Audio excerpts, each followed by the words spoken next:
Según el censo de población y vivienda realizado en Chile, usted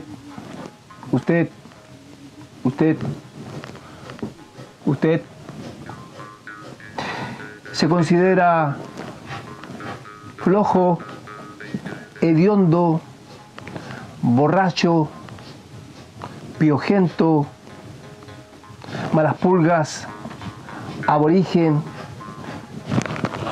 cabeza de palo, incivilizado, canuto, delincuente, precolombino, post-punk rocker, autóctono, folclórico, indígena, indigente, terrorista, quemabosques, exótico, ilícito asociado, camorrero, muerto de hambre, originario, desterrado, natural, salvaje, subversivo, arcaico, monosapiens, malvividor, malmoridor, analfabeto, bárbaro, inculto, primitivo, no nato, siempre quisiste eso, polígamo, guerrero, indómito, minoría étnica,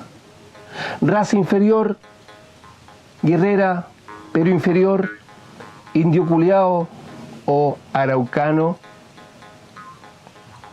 Acepciones nunca consultadas a boca mapuche. ¿Qué otro descalificativo más te queda por nombrar? Racista, fuchiñuque. Que te quede claro. Demórate un poco más y di mapuche. La boca te quedará ahí mismo.